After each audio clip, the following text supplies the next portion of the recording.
morrendo por aquilo que ele acredita, assim como outros ao longo da história que morreram, como Sócrates, Gandhi, Martin Luther King Jr. Ou você acha que simplesmente ele foi um tolo que acreditava numa ideia maluca de ser o Filho de Deus e por conta dessa sua ideia maluca de achar que ele era o Filho de Deus, acabou sendo morto por conta de seus delírios de grandeza? Ou você acha que ele foi um tolo, somente um blasfemador, um falso Messias, e que por ser um blasfemador, um falso Messias, um impostor, ele representava uma ameaça ao bem-estar de Israel e por isso a forma de acabar com aquele problema, aquele tumulto religioso, ele foi morto? Talvez você pense que ele foi simplesmente um revolucionário político e que Roma, sabiamente, resolveu aniquilar antes que o seu agito, a sua revolução começasse a sair dos controles políticos do Império Romano. Ou talvez ele foi um homem simples, para muitos, que simplesmente sofreu a infelicidade de irritar os líderes religiosos judeus e que, por inveja, apelaram ao pragmatismo político de Pilatos para se livrar dele. Se você não acha que Jesus foi um tolo, um revolucionário político, mais um que morreu pelos seus ideais, ou um azarado que acabou irritando líderes religiosos, não tem outra alternativa a você, se você não acredita que ele não foi nenhuma dessas coisas, não tem outra alternativa a não ser você crer nele como Filho de Deus. Aquele que viveu aqui e não pecou, o Deus homem que sofreu em nosso lugar, que recebeu a surra que eu e você merecíamos, que foi o Deus homem que morreu a morte que eu e você deveríamos ter morrido. De fato, para você, ele é o grande rei, o sacrifício por nós pecadores. E o que nós vamos ler hoje encontra-se na madrugada da sexta-feira, onde o Senhor Jesus foi traído, abandonado, interrogado, espancado, cuspido e negado durante toda a noite. E isso ocorre sem descanso, sem trégua. E tudo isso era apenas um prelúdio, uma prévia da sua morte que acontece por volta das 3 horas da tarde da sexta-feira. O que o homem pecador fez ao Filho de Deus só pode fazer com que eu e você chore. Porém, o que o Filho de Deus sem pecado fez pelo homem pecador só pode nos fazer uma coisa: nos fazer gritar de alegria por um Rei Salvador que sofreu tudo o que ele sofreu por amar a mim e a você, por obedecer ao Pai que tanto nos amou, assim como está em João 3,16, que o Pai amou tanto a mim e a você, que ele ofertou o seu Filho para morrer em nosso lugar e nos salvar. Marcos 15, de 1 a 20, é o texto que nós vamos meditar nessa noite, diz o seguinte: logo pela manhã, os principais sacerdotes entraram em conselho com os anciãos, os escribas e todo o sinédrio, e amarrando Jesus, levaram-no e o entregaram a Pilatos. Pilatos perguntou: você é o rei dos judeus? Jesus respondeu: o Senhor está dizendo isso. E os principais sacerdotes o acusavam de muitas coisas. E então Pilatos tornou a perguntar: você não vai responder nada? Veja quantas acusações fazem contra você. Jesus, porém, não disse mais nada, a ponto de Pilatos muito se admirar. Ora, por ocasião da festa, era costume soltar ao povo um dos presos, aquele que eles pedissem. Havia um chamado Barrabás, preso com rebeldes, os quais, em um tumulto, havia cometido homicídio. Vindo a multidão, começou a pedir que Pilatos lhe fizesse como de costume. E Pilatos lhes respondeu dizendo: vocês querem que eu lhes solte o rei dos judeus? Pois ele bem percebia que era por inveja que os principais sacerdotes lhe haviam entregado Jesus. Mas os principais sacerdotes incitaram a multidão no sentido de que lhe soltasse, de preferência, Barrabás. E Pilatos lhes perguntou: o que então que vocês querem que eu faça com este que vocês chamam de rei dos judeus? Eles gritaram: crucifique-o. Mas Pilatos lhe disse: que mal ele fez? Porém, eles gritavam cada vez mais: crucifique-o. Então Pilatos, querendo contentar a multidão, lhe soltou Barrabás. E depois de mandar açoitar Jesus, entregou-o para ser crucificado. Então, os soldados levaram Jesus para dentro do palácio, que é o pretório, e reuniram toda a tropa. Vestiram Jesus com um manto de púrpura, tecendo uma coroa de espinho, e puseram na cabeça dele. E o saudavam dizendo: salve, rei dos judeus. Batiam na cabeça com um caniço, cuspiam nele e, pondo-se de joelhos, o adoravam. Depois de terem zombado dele, tiraram-lhe o manto de púrpura e o vestiram com suas próprias roupas.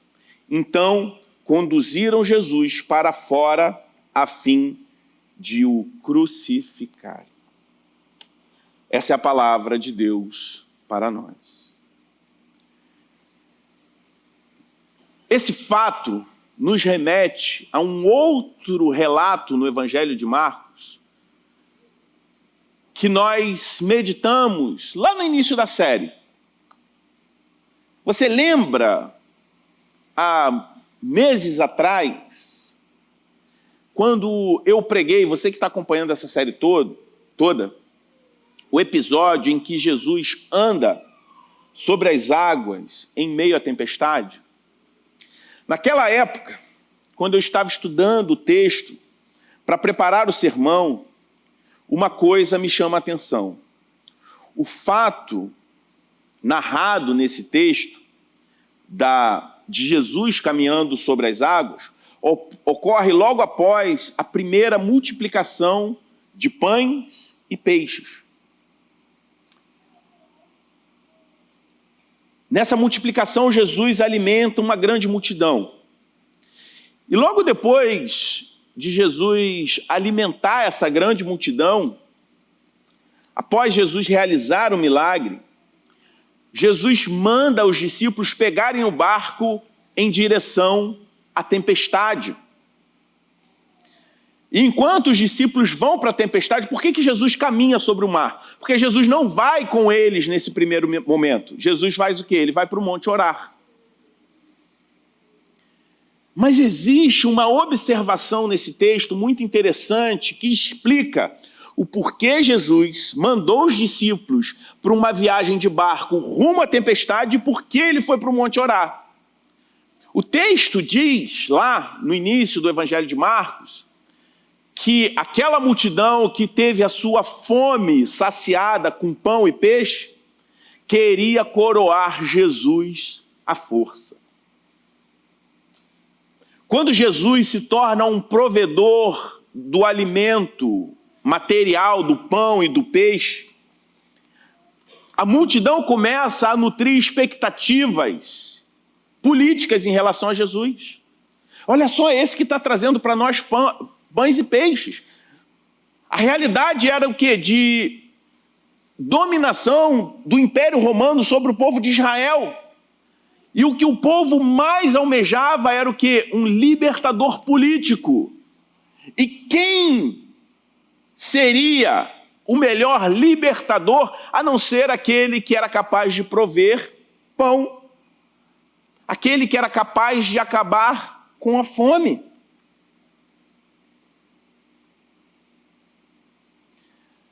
E por que Jesus manda os discípulos para a tempestade? Por que Jesus vai para o monte orar e foge da multidão diante de um momento de popularidade?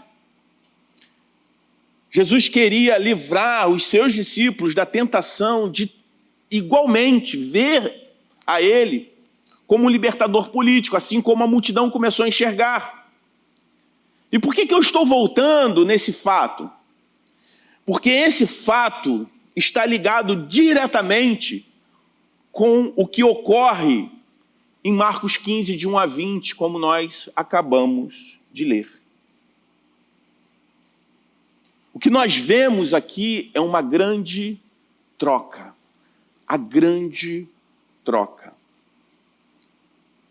Porque nós vemos a absolvição de Barrabás pelo povo de Israel. É comum vermos referências de Barrabás apenas como um grande criminoso. E que a escolha do povo de Israel foi uma opção deliberada em absolver alguém mau e condenar um homem bom. Quantos de nós ouvimos e lemos esse texto dessa maneira? Eu lembro que muitos anos atrás, quando foi lançado aquele filme A Paixão de Cristo, dirigido por Mel Gibson. Na época eu ainda não morava na cidade do Rio de Janeiro, vim para cá a trabalho, passar aqui um mês trabalhando, com alguns colegas de trabalho, e o filme estava em cartaz, e o pessoal falou assim, poxa, a gente estava hospedado no mesmo hotel, vamos ao cinema ver A Paixão de Cristo?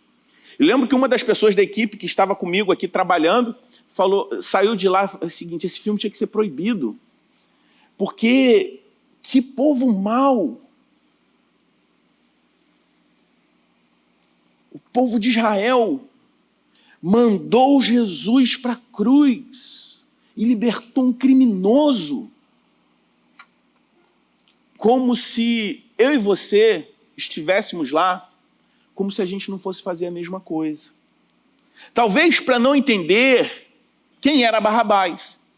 Eu não estou falando que Barrabás era um homem bom, que ele não havia cometido nenhum crime. O texto diz que em um momento de tumulto ele comete um homicídio. E que tumulto foi esse? Barrabás era um homem que integrava um dos partidos políticos do tempo de Jesus,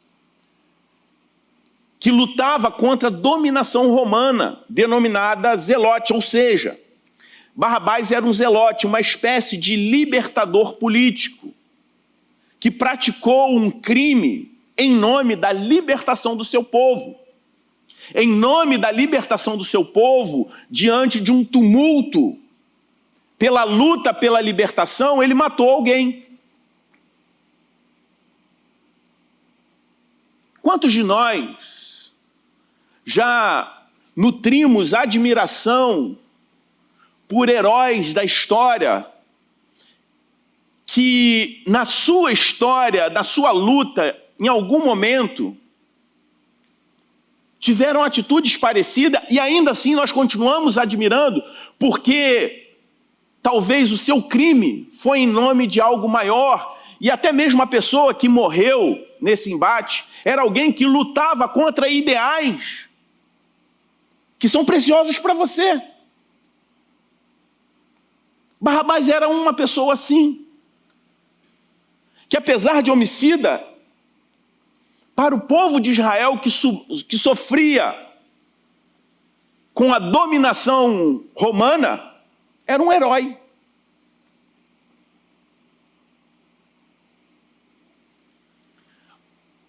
O povo condenou Jesus e absolveu Barrabás porque estava decepcionada com o tipo de rei que Jesus Cristo era.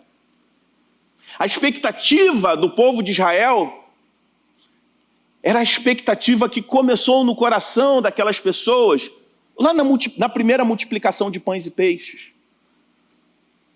Aquela motivação de coroar Jesus à força. A expectativa que foi criada, finalmente chegou aquele que vai nos livrar da opressão romana. Aí quando eles percebem que Jesus diz o seguinte: o meu reino não é desse mundo. Aí o que eles falaram? Esse rei não nos serve.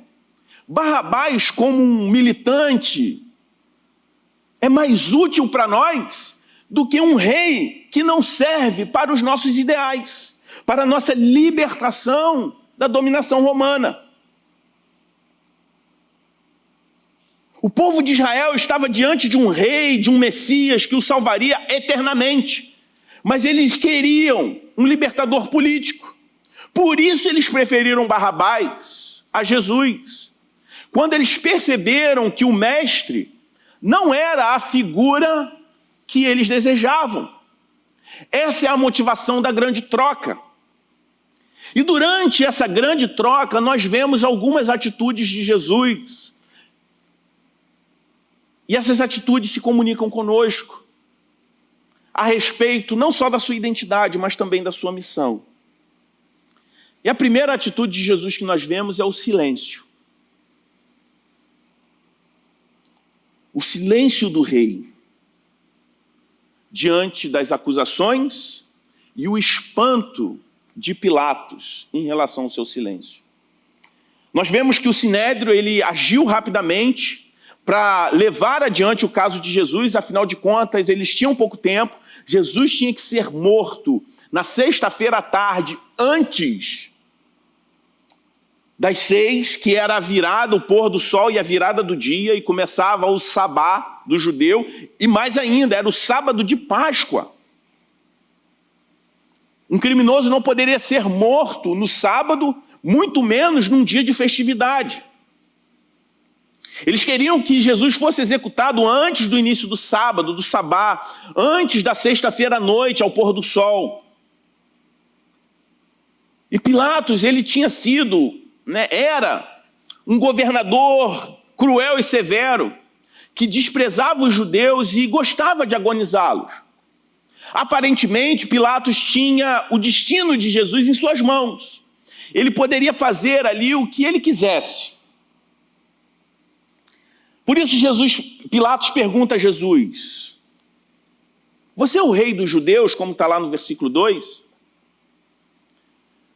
E esse título de rei dos judeus tem implicações políticas óbvias para Pilatos e para Roma, a quem ele representava. E Jesus responde de forma enigmática. Ele diz: você que está dizendo. Jesus traz uma resposta que não é uma afirmação direta, nem uma negação. É o famoso, você que está dizendo, como a gente costuma usar quando a gente não quer afirmar algo, nem negar. É quase que tem aquele sentido do você que sabe. Você que está falando, eu não estou dizendo nada. Essa afirmação de Jesus nos leva a pensar ou nos identificar quando a gente usa essa expressão do você que está dizendo. Enquanto, na verdade, o que Jesus está dizendo é o seguinte: sim, eu sou um rei, mas não o tipo de rei em que você, Pilatos, está pensando. Eu sou um rei, mas não um tipo de rei que aquela multidão esperava que eu fosse. Jesus, nesse você que está dizendo, ele está reafirmando o que ele disse e está registrado lá em João 18:36, quando ele fala: meu reino não é desse mundo. Eu sou rei, mas o meu reino não é desse mundo. Como está no versículo 3, quando chega nesse momento, Os principais sacerdotes estavam acusando Jesus de muitas coisas, como Marcos registra. Mas é interessante que na narrativa de Lucas sobre esse episódio, que está lá em Lucas 23, Lucas ele vai trazer alguns detalhes, onde os principais sacerdotes acusavam Jesus de estar subvertendo a nação de Israel, de estar se opondo ao pagamento de impostos a César, que atingia diretamente os interesses de Roma, e também acusando de Jesus estar falando que ele era o Messias, o Filho de Deus, acusando Jesus de ser alguém que estava blasfemando. Por isso Pilatos se volta novamente para Jesus e diz: você não vai responder nada? Olha quantas coisas eles estão falando a seu respeito, você não vai se defender. Vai ficar aí, parado. E para surpresa de Pilatos, Jesus não responde nada, como a gente vê no versículo 4. Versículo 5, quer dizer...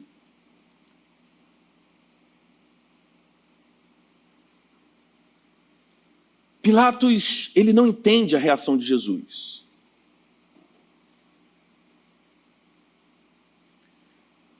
No registro do Evangelho de Lucas, diz que Pilatos tentaria lavar as mãos de Jesus e enviá-los a Herodes de Antipas. Se você se lembrar também, no início dessa série, quem foi Herodes de Antipas?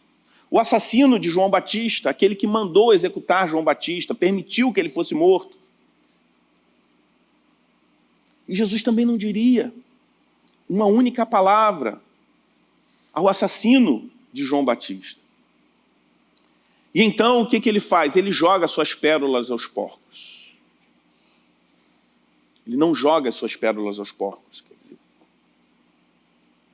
Ele não dá crédito aos seus acusadores, fazendo com que se cumpra, mais uma vez, a profecia de Isaías 53:7.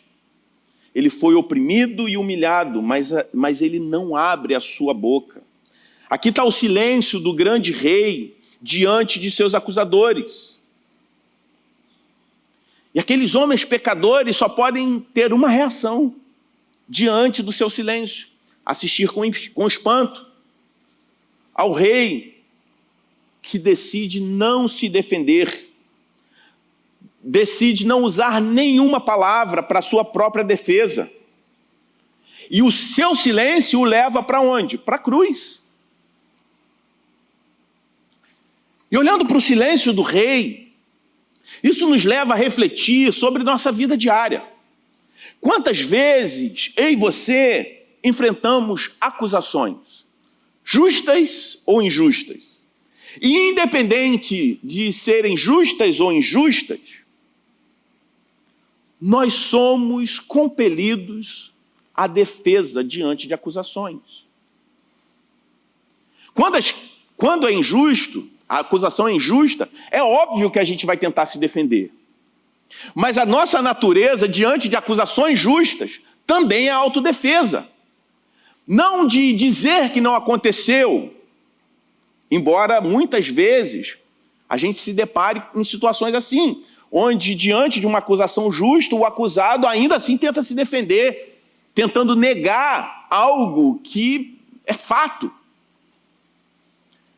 Mas qual é o tipo de defesa que a gente faz? A gente tenta justificar o nosso erro. Não, o que você está falando é verdade, mas... E como que a gente se justifica? Como que a gente usa essa inclinação? Como que age? Como que ocorre essa acusação? Essa nossa propensão pecaminosa à autojustificação, à autodefesa? É o quê? Não, eu fiz, mas tem gente que faz pior. Eu fiz, mas por outro lado eu faço algo melhor, como se os nossos erros pudessem ser compensados com algo de bom que a gente faz. Não, eu sou ruim nisso aqui, mas eu sou muito bom nisso outro, então você tem que me absolver desse erro que de fato eu cometi, porque eu tento compensar sendo melhor em outra área. Não é assim que a gente costuma fazer? ou se comparando com alguém que erra mais que a gente, nunca com quem age corretamente naquela área onde a gente falha, sempre com quem, porque a gente sempre vai achar alguém pior do que a gente. Ou então, tentando se autodefender, autojustificar, fazendo uma balança com algumas virtudes que porventura a gente tem. A autojustificação é a nossa resposta padrão. Por isso o silêncio do rei tanto nos espanta. Tanto espanta Pilatos. Mas Jesus, sendo o rei, ele permanece em silêncio. Ele escolheu sofrer injustamente ao invés de defender a sua inocência. E isso traz para nós a seguinte lição: como eu e você podemos imitar o silêncio de Jesus na próxima vez em que você enfrentar uma crítica. Jesus é o nosso advogado e por vezes ele usa o tempo para provar a nossa inocência. Ele usa a história para mostrar a nossa inocência diante de acusações injustas. A atitude de Jesus diante da acusação é um encorajamento para eu e você, ao invés de buscar a nossa própria justiça, buscar a justiça de Deus e buscar o bem maior na história redentora de Cristo. E Jesus não fica só em silêncio. Nós vemos ele ser trocado. A gente vê a troca, a substituição diante desse cenário de acusação. O verdadeiro Filho de Deus, sem pecado e inocente, seria espancado e crucificado. É interessante que Barrabás, o nome Barrabás significa filho do Pai. Nós vemos o verdadeiro Filho do Pai, que era inocente, sendo espancado e crucificado. E o outro filho do Pai, Barrabás, que era pecador e culpado, seria então o quê? Liberto, porque Jesus se tornou o quê? O seu substituto. Jesus foi o substituto de Barrabás. A providência soberana e o plano de Deus nessa troca não poderia estar mais claramente exposta nessa troca. Como diz o texto, na Páscoa, Pilatos tinha o costume, a tradição de libertar um prisioneiro. Era como se fosse a saidinha de Natal, como a gente vê nos dias de hoje, né? Só que, na verdade, era o induto, melhor dizendo, o induto de Natal, era o induto de Páscoa de Pilatos. Aí ele ia lá e ia libertar um criminoso, um condenado. E ele fazia isso para obter apoio e boa vontade do povo. E diante daqueles dois homens, havia um inocente e um notório rebelde. Um militante pela liberdade, porém assassino, que se chamava Barrabás, cujo nome significava filho do Pai, que estava ali aguardando que a sua execução. Para o povo de Israel, ele era um herói nacional, para o povo comum, para aqueles que estavam ali. Mas para Roma, ele era um revolucionário, alguém que agia e militava contra os interesses de Roma. E sendo alguém que agia contra os interesses de Roma, Pilatos alegremente condenaria aquele homem à morte. Só que o povo começa a pedir a Pilatos anistia. E Pilatos, obviamente, se alegrou, porque ele vê ali a saída de uma situação muito difícil. É interessante que lá em João está registrado que o povo não tinha encontrado nenhum motivo para acusar Jesus. O próprio Pilatos, na sua resposta, diz: não tenho nada a ver com esse homem justo. Lá em Mateus diz que Pilatos, ele sofre terrivelmente em um sonho por causa de Jesus.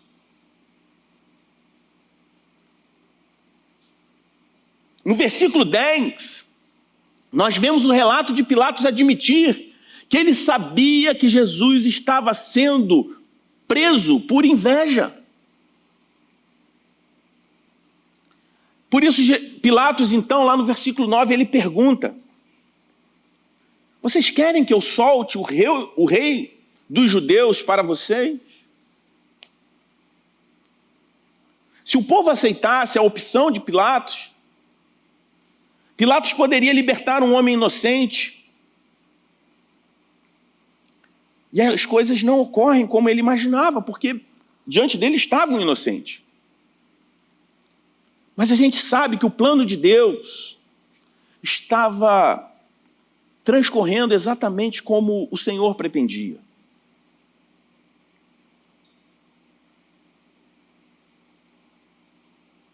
Por isso o povo ali que queria condenar Jesus foi incitado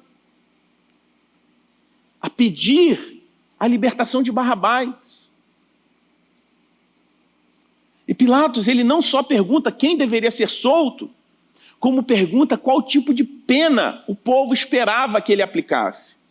E o que o povo responde? Crucifica-o.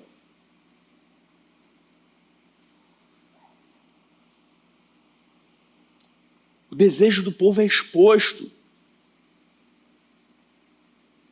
E é interessante que lá no versículo 14, Pilatos, talvez ainda espantado com o pedido do povo, ele ainda faz uma última pergunta, dizendo: por quê? O que ele fez de errado? O povo não responde o que ele fez de errado, apenas repete a pena: crucifica-o. Acredito que nesse momento Pilatos já estava cansado.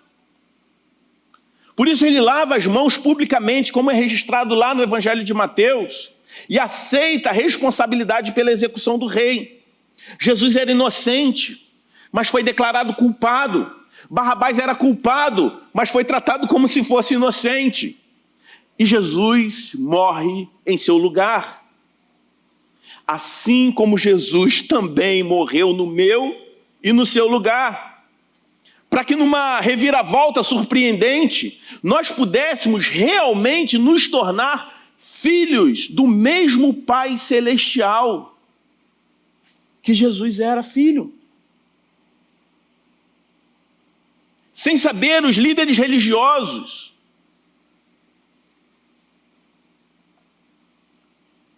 faziam parte de uma grande tapeçaria, não só os líderes religiosos que acusaram Jesus, Pilatos e Barrabás, mesmo nessa situação humanamente injusta, todos eles faziam parte de uma tapeçaria de graça que o Senhor Deus estava tecendo para os pecadores. As suas ações falaram mais alto do que as suas palavras, mais alto do que os gritos das multidões pelo sangue de Jesus. Jesus não estava morrendo pelos seus próprios crimes, mas pelos crimes dos outros. Jesus não estava morrendo pelos seus próprios pecados, mas pelos pecados meus e seus. Jesus não morreu por si mesmo, Jesus morreu por nós. E o povo ali estava cego demais para perceber que, apesar da responsabilidade daquelas pessoas na crucificação de Jesus, tudo aquilo fazia parte do plano redentor do Pai. E essa grande troca deve trazer a seguinte reflexão para a gente. A reflexão em que o Evangelho é o inverso completo das expectativas do mundo. As nossas expectativas humanas é que a gente ganhe a nossa salvação, a redenção, por meio do nosso desempenho, dos nossos méritos, das nossas obras. No entanto, a história de Barrabás destaca que a nossa salvação é inteiramente trabalho de outra pessoa, Jesus, aquele que nos substitui. Barrabás, que significa literalmente o filho do Pai, representa a mim e a você. E nos deve levar sempre à reflexão sobre em qual área da sua vida você está tentando ganhar o amor e a aprovação de Deus e até mesmo dos outros. Isso deve nos levar sempre ao entendimento, o fato que aconteceu e é narrado aqui no capítulo 15 de Marcos, deve nos levar sempre a lembrar do entendimento de que Jesus já fez tudo por mim e por você. E esse entendimento deve também nos levar a refletir sobre a forma como eu e você vivemos e nos relacionamos uns com os outros.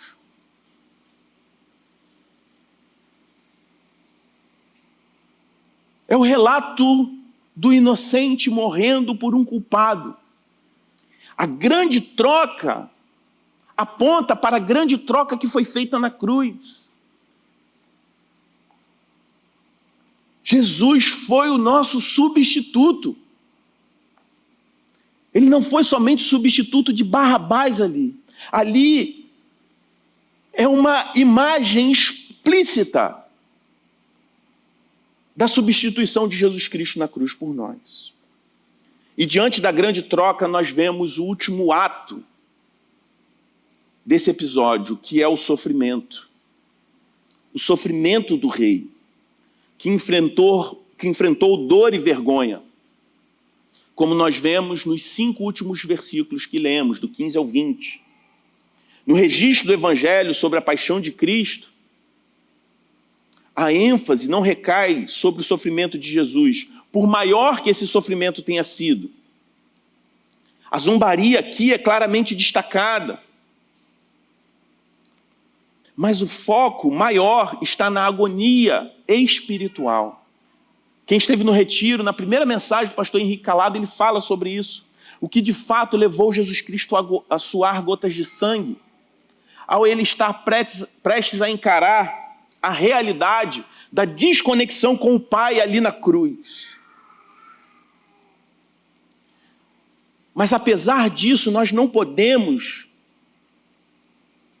ignorar o flagelo e o abuso físico que Jesus sofreu. No versículo 15, Marcos simplesmente diz: e depois de mandar açoitar Jesus, o entregou para ser crucificado. Só que o açoite é muito mais do que prender. Como ele fala de forma muito resumida, talvez não traga para você o tamanho, a profundidade do que Jesus sofreu. William Lane Craig, comentando esse texto, ele diz a respeito do que implicava ser açoitado. Lane Craig vai dizer que a flagelação romana era um castigo terrível. O delinquente era despido, amarrado em um poste ou em um pilar, ou às vezes simplesmente jogado no chão.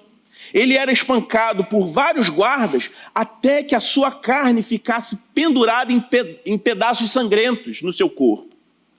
O instrumento indicado pelo texto de Marcos, o temido flagelo, era um flagelo constituído por tiras de couro, trançadas em vários pedaços de osso ou de chumbo, de modo que se formava uma corrente. Nenhum número máximo de golpes ou de chibatadas era prescrito pela lei romana, ou seja, podia-se bater a quantidade que se desejasse. E os homens condenados ao flagelo eram frequentemente levados até a morte durante o período do açoite. Nem chegavam à cruz. O historiador judeu Flávio Joséfo registra que ele próprio mandou açoitar alguns dos seus oponentes na Galileia, até que as suas entranhas ficassem visíveis.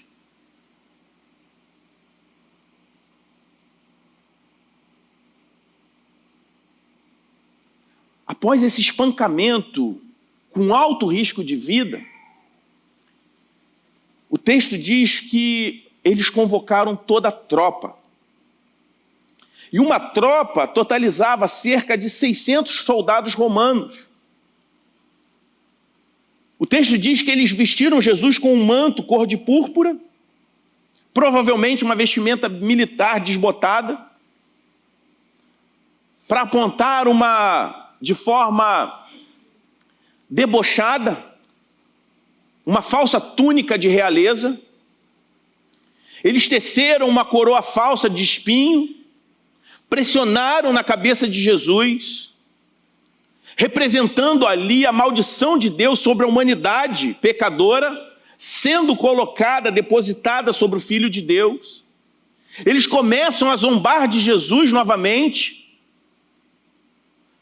gritando: "Salve, Rei dos Judeus!", simulando uma devoção, saudando sarcasticamente o Rei Jesus. E novamente bateram em Jesus com um caniço. E eles continuaram cuspindo, insultando, simulando, se ajoelhando, simulando uma falsa adoração. E quando eles terminaram de ridicularizar Jesus, eles levaram Jesus para fora a fim de ser crucificado, completamente sozinho, humilhado, nu, espancado, quase até a morte. O nosso Senhor, mais uma vez, suportou o ridículo, a vergonha, a dor nas mãos dos homens pecadores, nas mãos daqueles pecadores que eu e você também fazemos parte.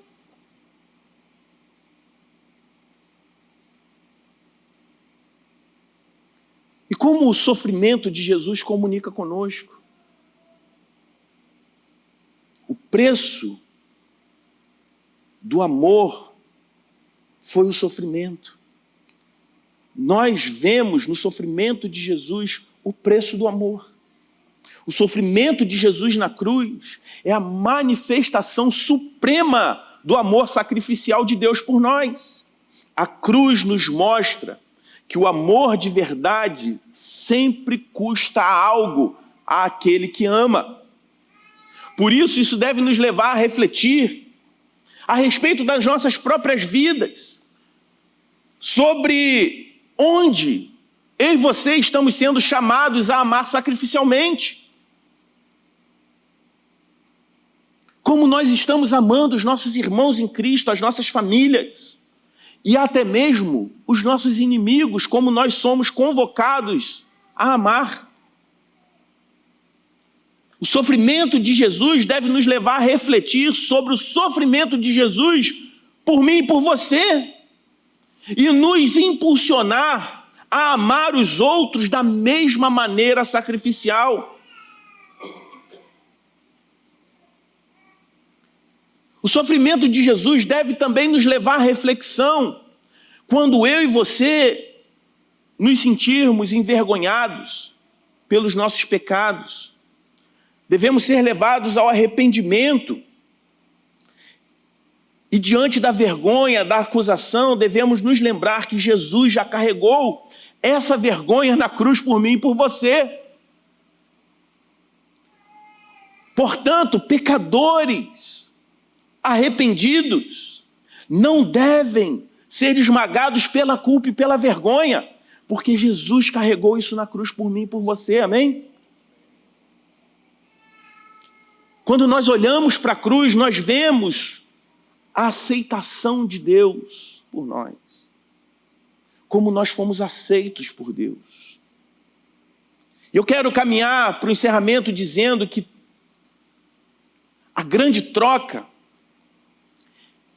é uma grande reflexão sobre os anseios mais profundos do nosso coração.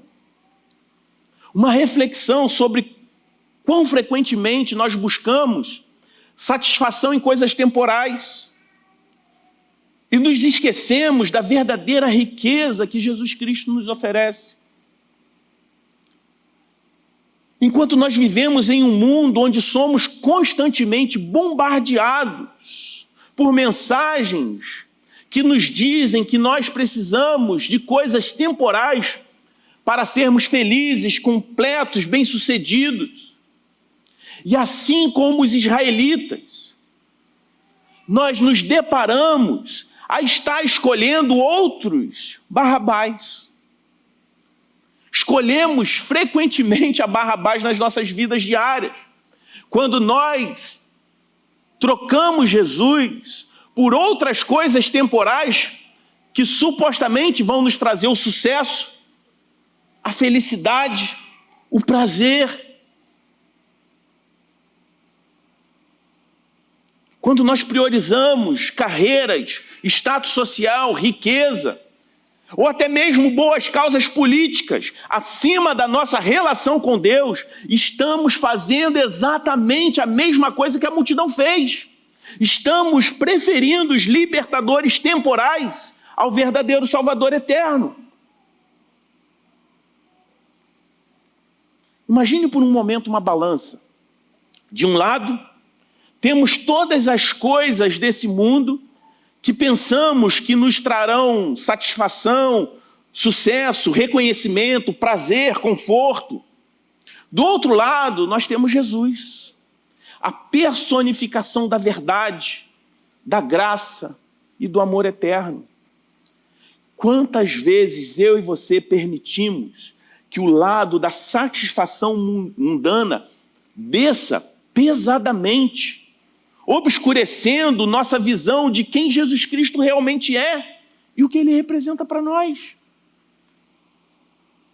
Cada vez que nos voltamos para soluções temporais para os nossos problemas, cada vez que buscamos conforto ou realização em coisas que são passageiras, estamos efetivamente escolhendo Barrabás. Estamos dizendo, talvez não em palavras, mas em ações, que queremos o imediato ao invés do eterno. Foi isso que o povo de Israel fez, e é isso que eu e você constantemente fazemos.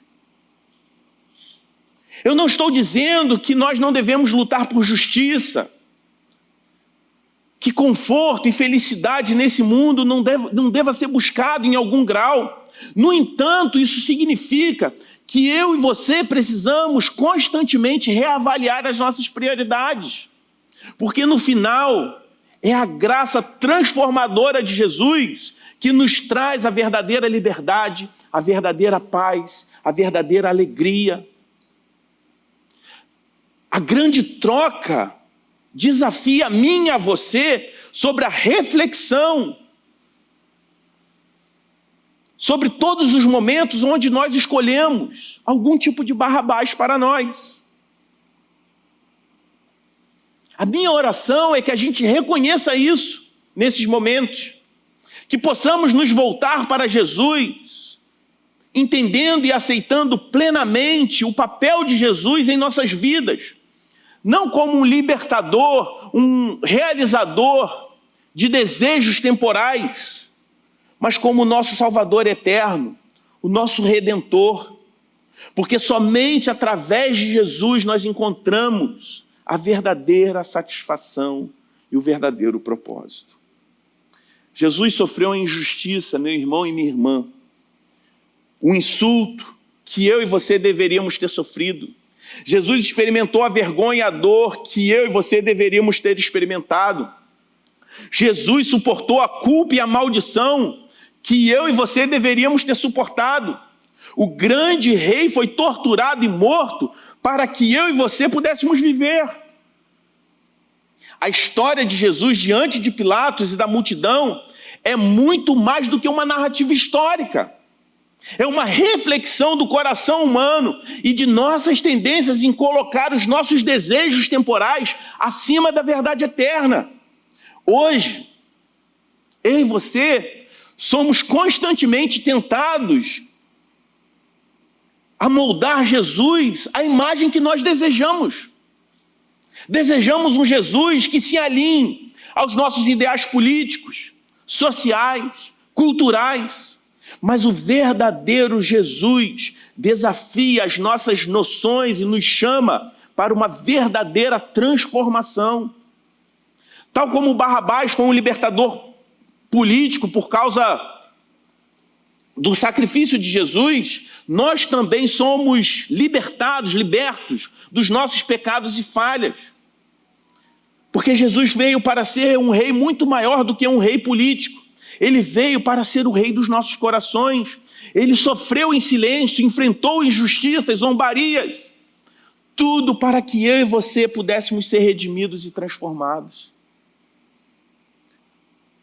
A grande troca é uma lembrança para que eu e você, para que a gente não se perca em distrações, em desejos temporais desse mundo, para que eu e você nos lembremos sempre do sacrifício de Jesus e permitamos que a sua verdadeira imagem molde os nossos corações e as nossas vidas. Que, acima de tudo, reconheçamos e aceitamos o presente da salvação que Jesus Cristo tão graciosamente nos oferece.